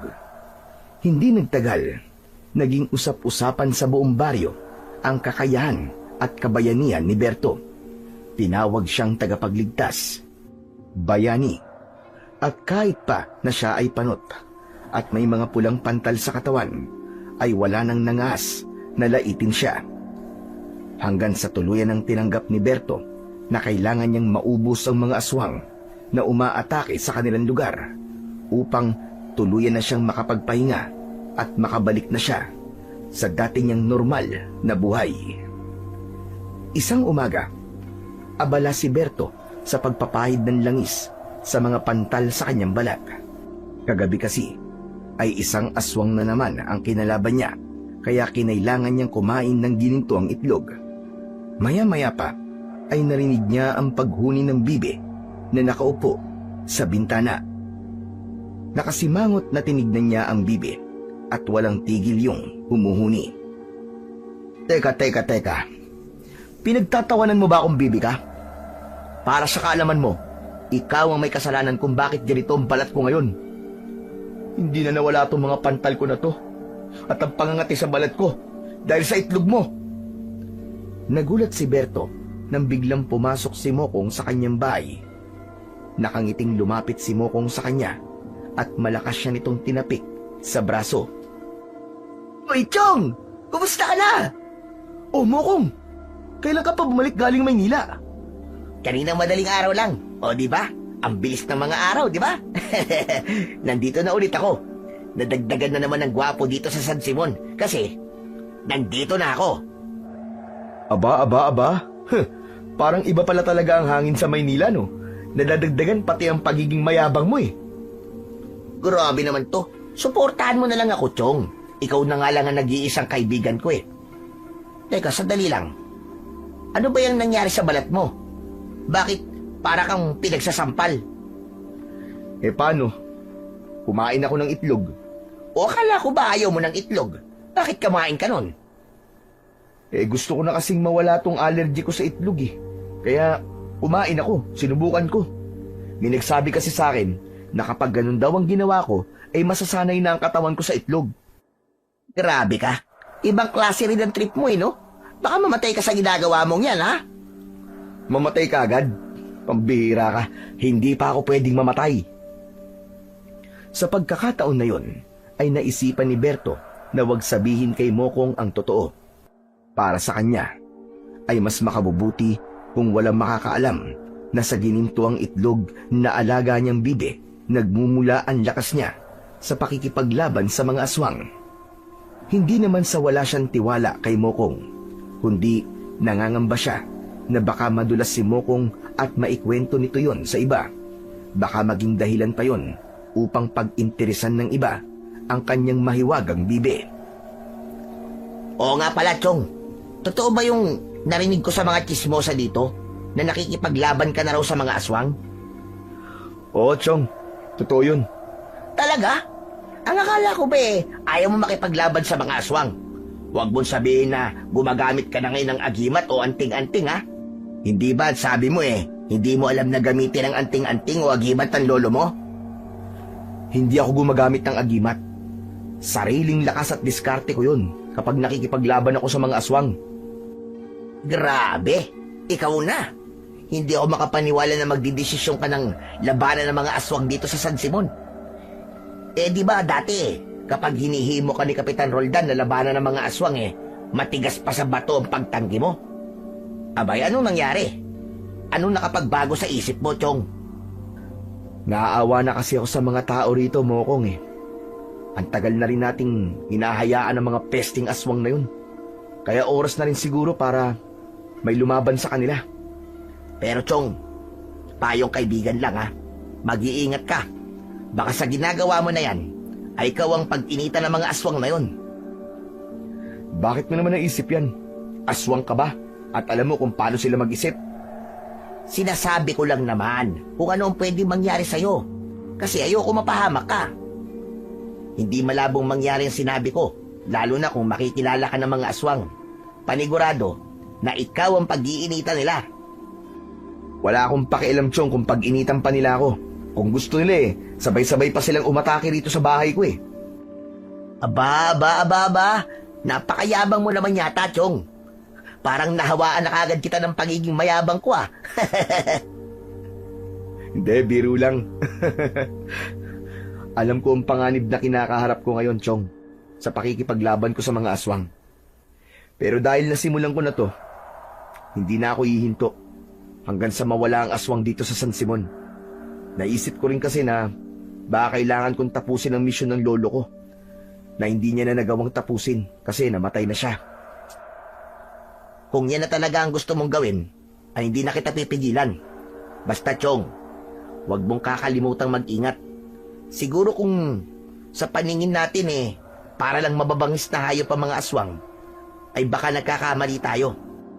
Hindi natin alam kung marunong din ba silang mag-isip at magplano kung paano kanila papatayin. Salamat sa paalala mo, Chong. Pero gaya ng sinabi ko, desidido na akong tapusin ang hindi natapos ni lolo nun. Kaya hindi ako pwedeng mapatay ng mga aswang na yun. Nagpakawala ng malalim na paghinga si Berto. Ang totoo ay nagtatapang-tapangan lang siya sa mga sinabi niya sa kaibigan niyang si Mokong. Pero ang totoo ay may kaba siyang nararamdaman sa mga sinabi ni Mokong sa kanya. May katotohanan kasi ang mga sinabi ng kaibigan niya. Hindi niya alam kung paano mag-isip ang mga aswang. Nang mga sumunod na gabi, ay naging payapa ang San Simon. Hanggang sa 1 linggo na ang nakalipas, ay wala pa ring aswang na umaatake sa baryo ni Berto. Ikinatuwa yun ni Berto dahil nakakapagpahinga siya at hindi niya na kinakailangan na kumain ng gininto ang itlog. Unti-unti na ring nawala ang mga pantal sa balat niya sapagkat matagal na ang huling beses na kumain siya ng itlog ng bibe ni Salinday. Isang umaga, dumaan si Kapitan Roldan sa bahay ni Berto. Marahil ay napapansin mo na rin na 1 linggo nang walang sumasalakay na aswang, Berto. Maraming salamat dahil sigurado na dahil sa pakikipaglaban mo ay mukhang natakot na mga aswang na sumasalakay dito sa San Simon. Sabi ko naman sa'yo, Berto kailangan lang natin ng kahit na 1 tao na matapang na papalag sa mga aswang. Sana nga po magtuloy-tuloy na ang katahimikan dito sa San Simon, Kapitan. Gusto ko rin sanang humingi ng pasensya sa inyo kung hindi ko kagad to ginawa. Wala kang dapat na ihingi ng pasensya sa akin. Naiintindihan kita kung bakit ayaw mo makipaglaban nun sa mga aswang. Pero masaya ako na nagising na ang tapang na meron ka. Nang dahil sa naging pag-uusap na yon ni Berto at Kapitan Roldan, ay isang bagay ang naisip ni Berto. At yun ay maaaring tapos na ang misyon niya at maaari niya nang ibalik ang mahiwagang bibe kay Salinday. Kaya nang umalis na si Kapitan Roldan, ay agad na kinausap ni Berto ang bibe. Inilapag niya ang bibe sa lamesa at hinawakan niya yon. Diretso niyang tinitigan ang bibe. Salinday, gusto kitang makausap Magsalita ka. Salinday! Hindi naman nabigo si Berto dahil narinig niya ang boses ng diwata na nagmumula sa mahiwagang bibe. Ano ang iyong sasabihin sa akin, Berto? Siguro naman alam mo na ang nangyayari ngayon dito sa San Simon. 1 linggo nang hindi umaatake ang mga aswang sa Linday. Sa aking palagay, ay hindi na sila mangangas na bumalik dito dahil natatakot na sila sa akin Kung ganun, tapos na ang misyon ko. Maaari mo nang kunin ang bibi mong ito. Sa aking palagay ay nagkakamali ka na yung inaakala, Berto. Hindi pa tapos ang iyong misyon. Dahil kung ito ay tapos na, kusang babalik ang aking bibi sa akin. Ngunit tignan mo, nandyan pa rin siya sa iyong tahanan. Pero sa Linday, 1 linggo na nakakalipas Pero wala nang aswang ang umaatake. Hindi pa ba sabat na dahilan yon para lubayan na ako ng bibing to? Berto, sana ay maunawaan mo na ang nangyayari ngayon ay parang isang bagyo. Aakalain mo na wala na ito. Ngunit ang katotohanan ay nasa mata lang kayo ng bagyo. Huwag kang maging kampante, Berto. Patuloy mong gamitin ang lakas mula sa ginintuang itlog upang ipagtanggol ang mga tao sa inyong baryo. Sa pagkakataon na yon, ay biglang tumahimik si Berto. Pinag-isipan niya ang mga sinabi ni Salinday at bumalik sa alaala niya ang sinabi ni Mokong na hindi nila alam kung paano mag-isip ang mga aswang. Dahil doon ay kinabahan si Berto at napagtanto niya na baka may pinaplano ang mga aswang at nais ng mga yon na maging kampante siya. Tapos saka aatake ang mga yon sa oras na hindi siya handa. Sa kabila ng ilang gabi na payapa ang San Simon, ay hindi na naging kampante si Berto. Tuwing gabi, kapag tulog na ang lahat, ay gising siya at nakikiramdam sa paligid. Nais niyang makasiguro na wala nang mabibiktima ang mga aswang sa oras na muling sumalakay ang mga yon. Hanggang isang gabi, biglang nagising si Berto dahil sa malakas na paulit-ulit na huni ng mahiwagang bibe. Nang sindihan niya ang gasera, ay saktong naglabas ng gininto ang itlog ang bibe. Agad namang dinampot ni Berto ang itlog. Ibig sabihin, may aswang na umaatake sa oras na to. Tama nga ang sinabi ni Salinday. Hindi pa tapos ang panggugulo ng mga aswang dito sa San Simon. Ay nako, kailan ba matatapos ang lahat ng to? Ayoko nang kumain ng itlog Gusto ko ng tahimik na buhay. Napipilitang kinain ni Berto ang laman ng ginintoang itlog. Nang maramdaman niyang lumakas na ang kanyang katawan, ay lumabas na siya ng bahay, dala ang itak. Pagkalabas niya, ay agad siyang natigilan. May kakaiba siyang naramdaman. Mabigat ang hangin at tila nahirapan siyang huminga. May kakaiba ring amoy ang paligid na parabang may nabubulok na karne. Mahigpit na hinawakan ni Berto ang itak. Inihanda niya ang sarili sa kung ano ang mangyayari. Huwag kayong magtago! Alam ko nandiyan kayo sa paligid. Magpakita kayo sa akin! At harapin niyo ako! Unti-unting lumitaw ang mga aswang na may mahahabang kuko, naglalaway at may mapupulang mga mata. Halos hindi mabilang ni Berto ang mga aswang na nakapaligid sa bahay niya. Ngunit sa halip na umatras, ay mas lalong ginanahan si Berto. Kakaiba talaga ang tapang na ibinibigay ng ginintoang itlog sa kanya. Isang aswang ang sumugod kay Berto at sinalubong niya ito ng malalim na taga direkta sa leeg. Tumalsik sa lupa ang naputol na ulo ng aswang. Doon na halos sabay-sabay na umatake ang mga aswang kay Berto. Naging mabilis ang galaw ni Berto at sa bawat aswang na umaatake sa kanya ay may katapat na taga o hiwa ng kanyang matalas na itak. Ngunit tila hindi nauubos ang mga aswang na yon. At habang tumatagal ay nararamdaman niya na pagod na siya. Ganun pa man, hindi pinanghinaan ng loob si Berto. Patuloy siyang nakipaglaban habang isa-isang bumabagsak ang mga aswang hanggang sa isa na lang ang natira, at yun ay ang pinakamalaking aswang sa grupo. Bibigyan pa kita ng pagkakataon para sumuko. Mag-isa ka na lang. Wala kang laban sa akin.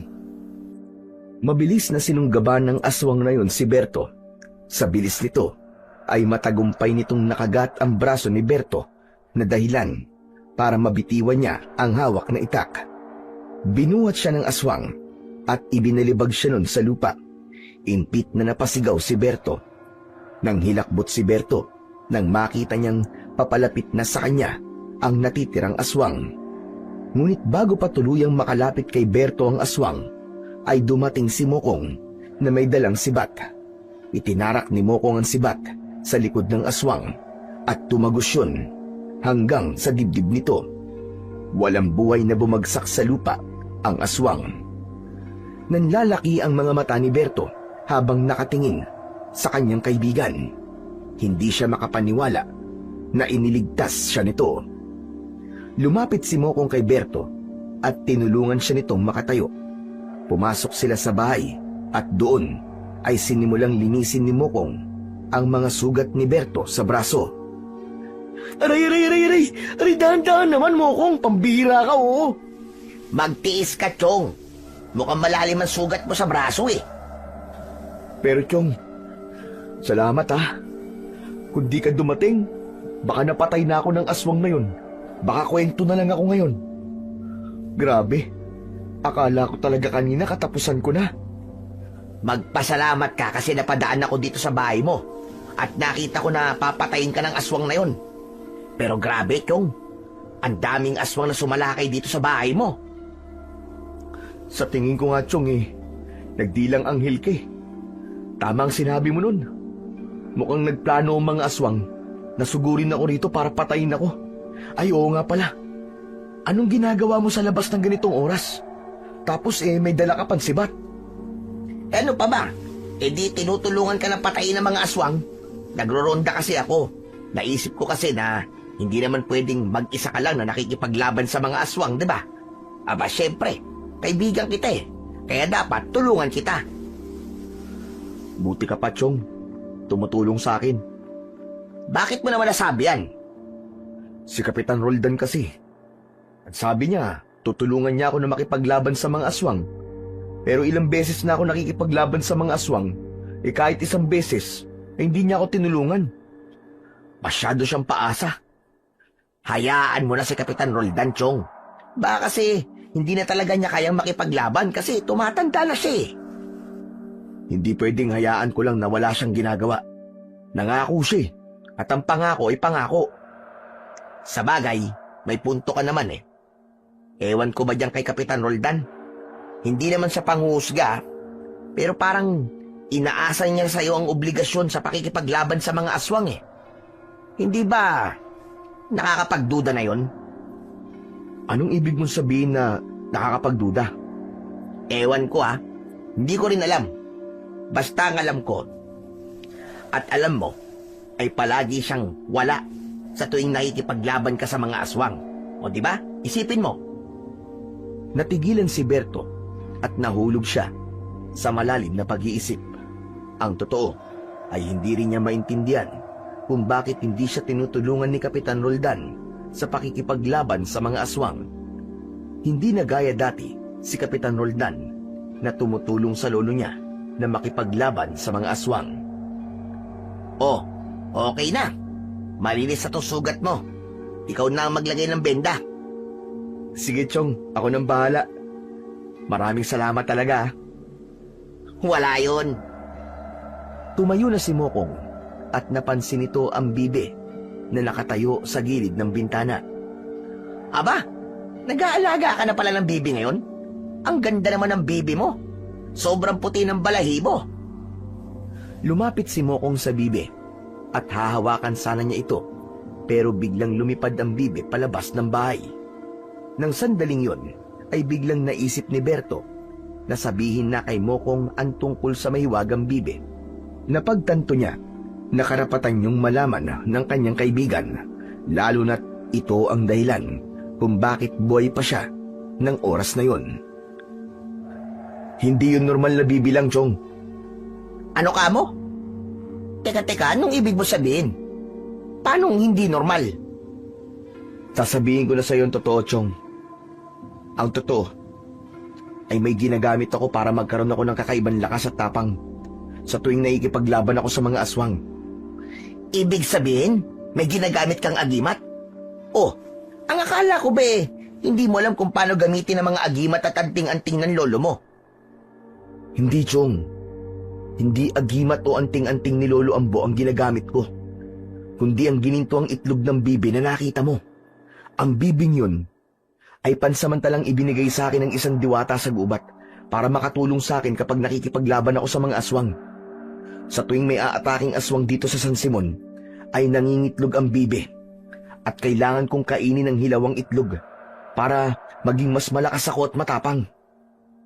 Napamaang si Mokong. Tila hindi ito makapaniwala sa mga sinabi ng kaibigan niyang si Berto, ngunit naintindihan niya yon dahil sadyang napakahirap paniwalaan na sa isang itlog nagmumula ang kanyang lakas at tapang. Maniwala ka sa akin, Chong. Nagsasabi ako ng totoo. Pero hindi ba nangangati ang balat mo sa tuwing kumakain ka ng itlog? Yun na nga ang problema eh. Kailangan kong tiisin ang pangangati ng aking katawan para lang maipagtanggol ang mga tao rito sa ating lugar. Tulad ngayon, nararamdaman kong nagsisimula na namang kumati ang balat ko kasi kumain ako ng itlog kanina. Pero ayos lang. Kundi dahil sa itlog na yun, Chong, hindi ko magagawang makipaglaban sa napakaraming aswang na umatake dito sa bahay ko. Grabe, Chong. Sa dami ng pwede mong pagkunan ng lakas at tapang, sa pagkain pa ng ayaw mo. Hindi ko alam kung matatawa ko o maaawa o ahanga sa'yo, Chong Kaya nga kailangan ko na mapatayan lahat ng aswang na sumasalakay dito sa San Simon. Nang sa ganun, ay hindi ko na kailangan pang kumain ng itlog. Huwag ka mag-alala, Chong. Nandito ako para tulungan ka pagdating sa mga aswang na yan. Hindi kita pababayaan na lumaban ng mag-isa. Salamat talaga, Chong, ha. Saka, maipapakiusap din sana ako sa'yo. Huwag mo sanang sasabihin sa iban tungkol sa may wagang bibi, ha. Natatakot kasi ako na baka kapag may nakaalam nun, pag-interesan nila ang bibi. May tiwala naman ako sa'yo kaya sinabi ko sa'yo ang tungkol dun. Huwag ka mag-alala, Chong. Safe na safe sa akin ang sekreto mo na yan. Wala akong pagsasabihan. Promise. Itinaas pa ni Mokong ang kanang kamay bilang tanda ng pangako nito.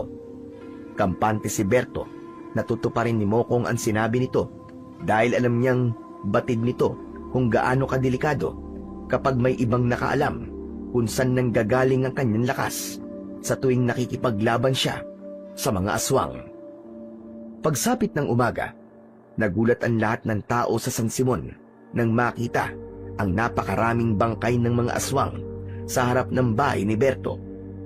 Mabilis na kumalat sa San Simon ang pangyayaring yon at agad na nagpunta roon si Kapitan Roldan. Mahabagin langit. Totoo nga nakarating sa aking balita.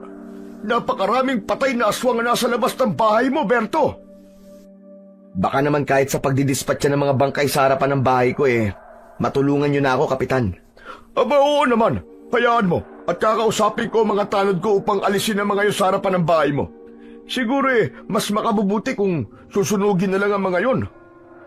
Pero, lahat ba ng yun ikaw ang pumatay? Hindi, Kapitan. Tinulungan ako ni Mokong. Seryoso ka ba sa sinasabi mo? Si Mokong? Aba, anong alam ni Mokong sa pakikipaglaban sa mga aswang? Wala ho siyang alam, Kapitan. Pero mas mabuti pa nga po si Mokong. Kahit wala siyang alam sa pakikipaglaban sa mga aswang, ay tinulungan niya pa rin ako. Tila naramdaman ni Kapitan Roldan ang pagpaparinig na yon ni Berto.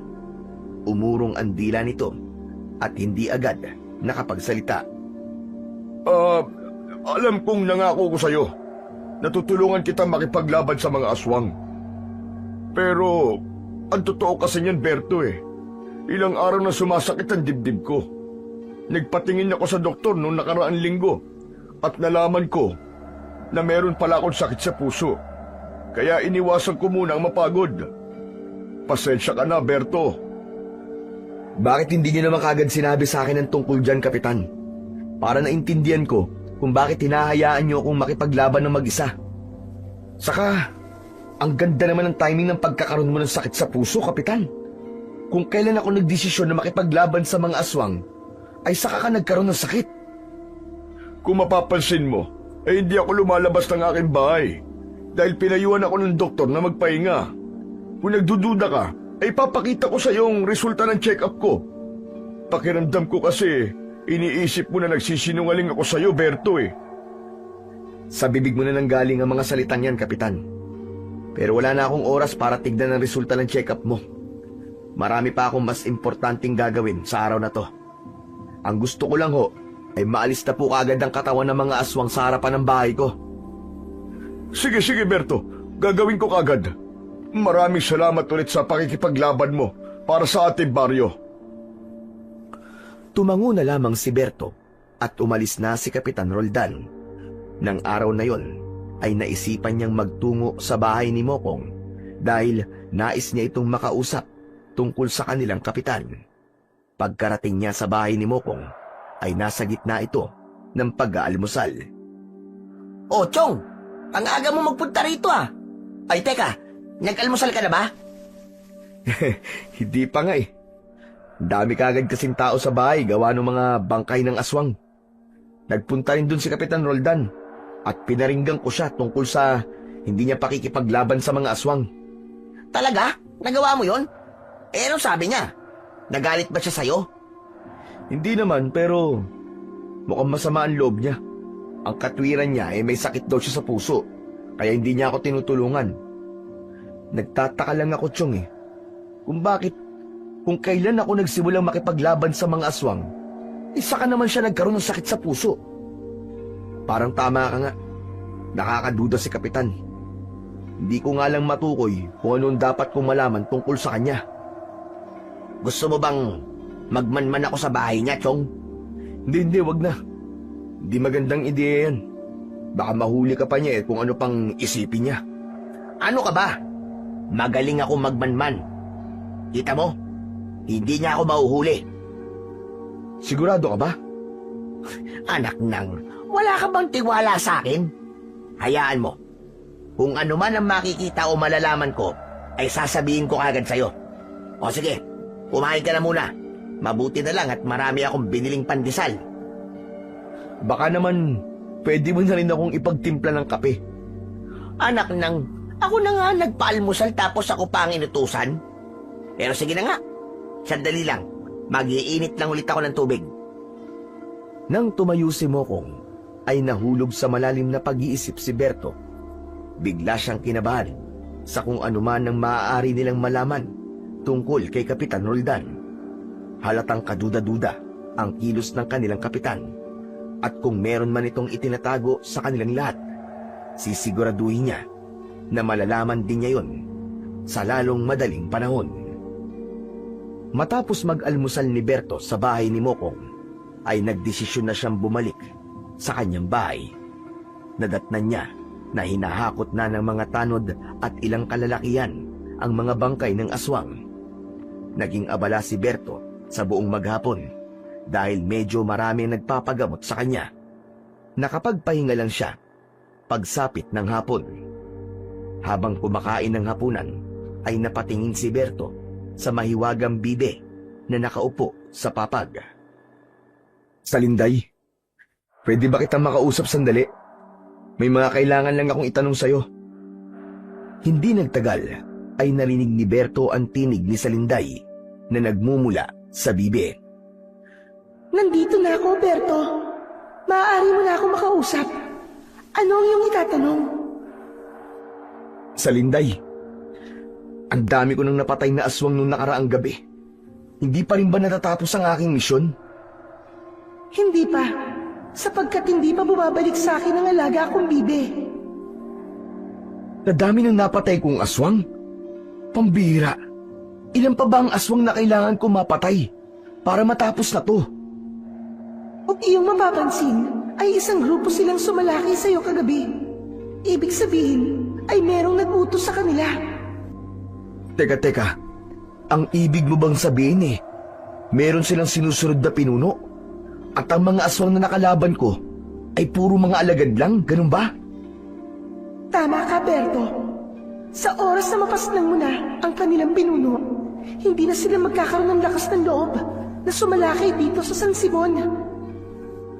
Salinday, hindi ba pwedeng sabihin mo sa akin kung sino ang pinuno ng mga aswang na yun? Hindi kita maaaring tulungan pagdating sa bagay na yan, Berto. Ikinalulungkot ko, ngunit hindi ko yan maaaring gawin. Ngunit nais kong talasan mo ang iyong pakiramdam. Huwag ka kagad magtitiwala dahil maaaring ang pinuno nila ay nakakasalumuha mo lang sa araw-araw. Ha?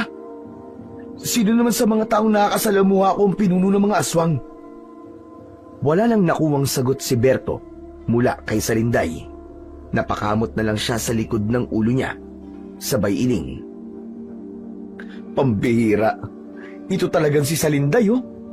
Alam na kinakausap pa tapos bigla na lang mawawala. Biglang natigilan si Berto. Alam niya na malaki ang naitulong ng sinabing yun ni Salinday. Ang kailangan na lang niyang gawin ay alamin kung sino sa mga taong nakakasalamuha niya sa araw-araw ang may posibilidad na maging pinuno ng mga aswang. Nang gabing yun ay hindi mapakali si Berto. Kinakabahan siya sa bagay na wala siyang ideya kung ano. Panay ang lakad niya at nang mapagod na siya ay umupo siya sa papag habang nakatingin sa kawalan. Nagulat siya nang mula sa labas ay pumasok ang bibe sa bintana. Lumipad yun at tumayo sa harap ni Berto. Grabe kang bibe ka! Muntik na akong atakihin sa puso sa iyo ah! Nanginig ang buong katawan ng bibe at kasunod nun ay mabilis na kumembot ang puweta nito. Hindi nagtagal ay nagluwal ng ginintuang itlog ang mahiwagang bibe. Sinasabi ko na nga ba eh, kaya ako kinakabahan eh, dahil may aswang na naman. Kinuha ni Berto ang ginintuang itlog at bago pa niya yon mabasag ay nakarinig na siya ng malalakas na katok sa pinto. Berto! Berto, tulungan mo ako! Buksan mo ang pinto! Berto! Tulong! Nagmamadaling binuksan ni Berto ang pinto. Labi siyang nagimbal nang makitang duguan ang kaibigan niyang si Mokong. Agad niya tong tinulungang makapasok sa kanyang bahay at pinaupo niya ito sa sahig na kawayan. May mga kalmot at kagat sa braso, sa dibdib at binti. Si Mokong. Ano nangyari sa'yo? Bakit ang dami mo sugat? Inatake ako ni Kapitan Roldan, Chong. Ha? At bakit ka naman naatake ni Kapitan? Berto, si Kapitan Roldan, isa siyang aswang.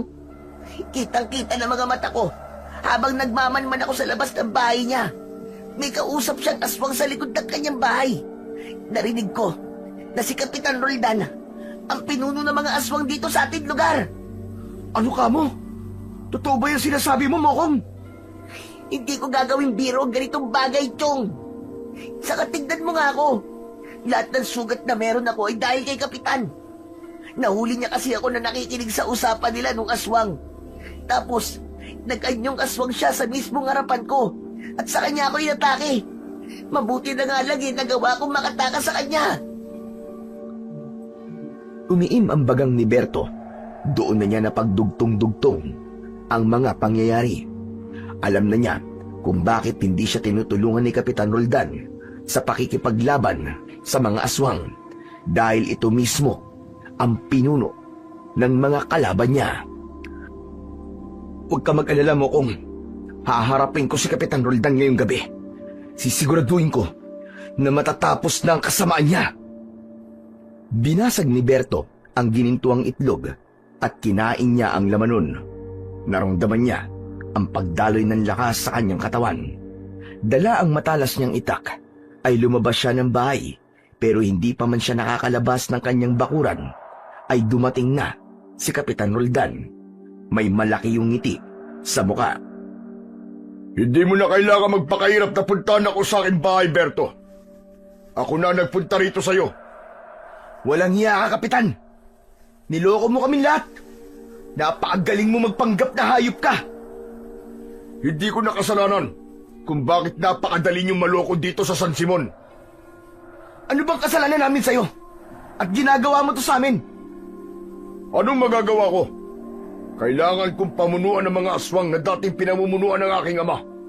Kung di ko yung gagawin, ay mauubos ang aming lahi. At ito, San Simon. Alam mo ba kung ano ang bala ko rito? Nais ko itong maging isang napakalaking kuta ng mga aswang. Kaya unti-unti kong inuubos sa mga tao rito. Kaya lang, bigla ka na lang nakipaglaban sa mga aswang. Nagkaroon tuloy ako ng malaking problema. Kung ganon, isang pagpapanggap lang pala ang paghimok mo sa akin na makipaglaban sa mga aswang at ang pagtulong mo nun sa lolo ko. Tama ka, Berto. Lahat ng yun ay parte ng aking plano upang hindi niyo ako mapaghinalaan. At isa pa, nais ko ring malaman mo na ako nagsabi sa lolo mo na huwag kanyang turuan na makipaglaban sa mga aswang upang nang sa ganon, kapag nawala na ang lolo mo, ay wala nang magiging tagapagtanggol ang lugar na ito. At total, sigurado ko na mapapatay kita ngayong gabi.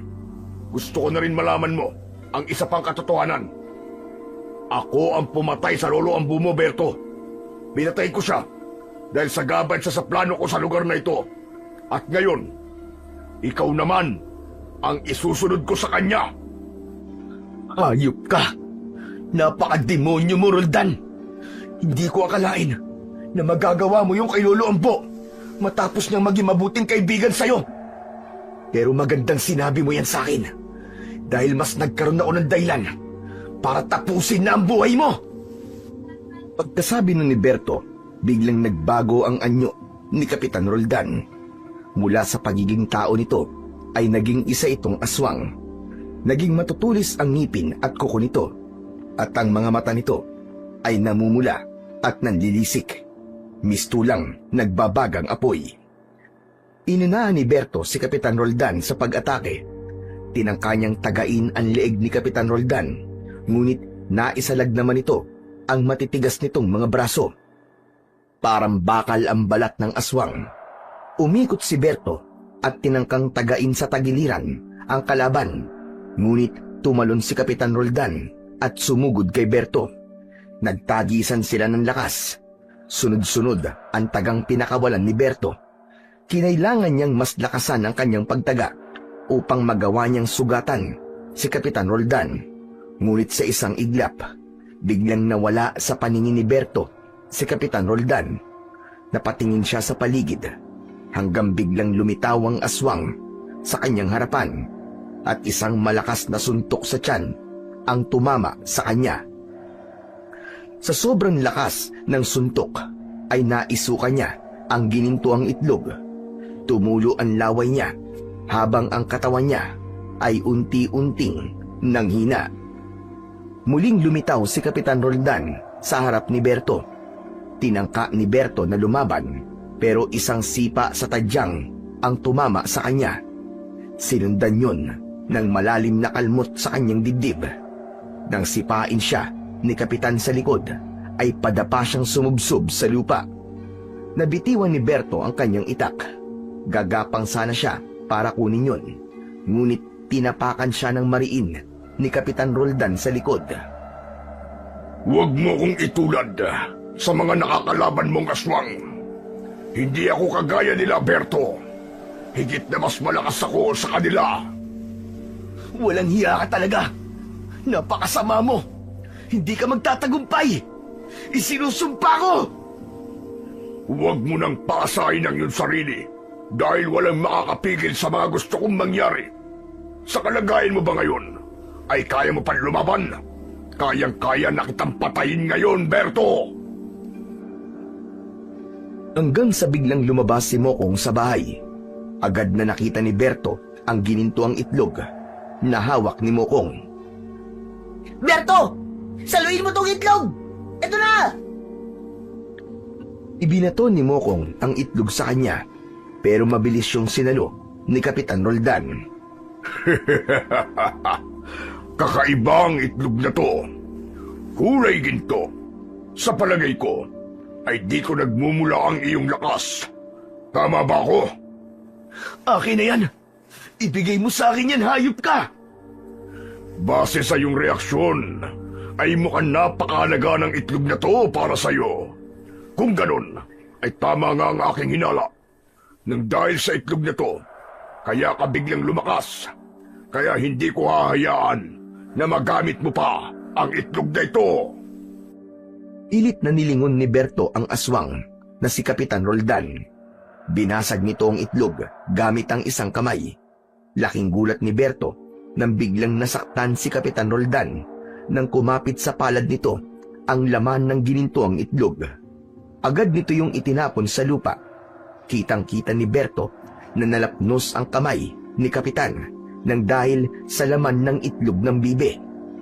Umuusok pa ang kamay nito na parabang nabuhusan yun ng matapang na asido. Dahil dun ay isang ideya ang pumasok sa kanyang isipan. Gamit ang natitirang lakas ay tumihaya si Berto at malakas niyang itinulak ang aswang. Nang mapaatras yun ay mabilis siyang gumapang para kunin ang kanyang itak. Kinuha niya sa lupa ang basag na itlog at ipinahid niya yun sa talim ng itak at saka siya tumayo upang harapin muli si Kapitan Roldan. Talagang hindi ka pa rin sumusuko. Pipilitin mo pa rin ba lumaban, ha, Berto? Hayaan mo na lang na patayin kita upang magkasama na kayo ng lolo mo sa kabilang buhay. Hindi ako tinuruan ng lolo ko na sumuko. Hayop ka, Roldan. Napakarami mong pinatay sa baryong to. Napakarami mong niloko. Katapusan mo na! Mabilis na sumugod si Kapitan Roldan. Sinalubong ni Berto ng saksak sa tiyan. Hindi makapaniwala si Kapitan Roldan nang napakadaling tumagos sa katawan nito ang itak. Ano, Roldan? Mas masakit na ba ang atake ko ngayon? Hinugot ni Berto ang itak at napasigaw sa labis na sakit ang aswang. Napaatras ang aswang at sinamantala naman ni Berto ang pagkakataon na yun. Sunod-sunod ang kanyang pag-atake dito. Sinubukan pan lumaban ng aswang na si Kapitan Roldan, ngunit nasalag ni Berto ang mga kuko nito gamit ang itak at isang malalim na hiwa sa leeg ang ibinigay niya sa kalaban. Napaluhod ang aswang habang nanginginig at nanghihina. Matalim ang mga matang nilapitan ni Berto ang aswang at buong lakas niyang itinarak ang itak sa dibdib nito sa mismong puso. Napanganga si Kapitan Roldan at kasabay nun ay ang pagbagsak nito sa lupa. Nagulat si Berto nang lumapit si Mokong sa kanya at masaya siya nitong miyakap. Grabe! Ang galing mo, Chong! Napatay mo ang aswang! Ano ba, Mokong? Huwag mo nga akong yakapin! Ay! Nadadali mo ang mga sugat ko eh! Ay, sorry. Pasensya na, Chong. Nakirid away lang eh. Sobrang saya ko kasi dahil sa wakas, napatay mo na ang pinuno ng mga aswang dito sa San Simon. Biruin mo, si Kapitan lang pala ang pinuno ng mga aswang na yun. Grabe, napakatagal niya tayong niloko, Chong. At ngayong wala na si Kapitan, sigurado ako natapos na rin ang kalbaryo nating lahat sa mga aswang na yan. Mula sa harapan ni Berto at Mokong ay biglang lumitaw si Salinday. Nakangiti ang napakagandang diwata. Napanganga naman si Mokong at hindi ito makapaniwala. Tama ka, Berto. Tapos na ang takot sa inyong baryo. Wala na ang mga aswang. Binabati kita sa iyong tagumpay. At ngayon, tapos na ang iyong misyon. Maraming salamat, Salinday. Kundi dahil sa iyo, ay hindi ko matatalo ang mga aswang dito sa San Simon. Malaking bahagi pa rin ng tagumpay na ito ang likas na tapang na meron ka, Berto. Ngayon, maaari ka na mabuhay ng gaya ng dati. Ikinumpas ni Salinday ang kanyang mga kamay at mula sa loob ng bahay ay lumipad na lumabas ang mahiwagang bibe at lumapag yun sa mga bisig ng diwata. Hindi mo na kailangan ang aking bibe, Berto. Muli ay binabati kita. Hanggang sa muli nating pagkikita. Matapos yun, ay naglaho na ang diwatang si Salinday, kasama ang mahiwagang bibe. Grabe! Napakaganda pala ng diwatang sinasabi mo, Chong. Sana man lang ipinakilala mo ako sa kanya. Loko-loko. Hindi yun pumapatol sa kagaya mo, no? Diwata yun. Sus, hindi mo ba napansin yung malagkit niyang tingin sa akin? Para kaya niya akong hinuhubaran. Si Raulo. Alam mo kung ano napansin ko?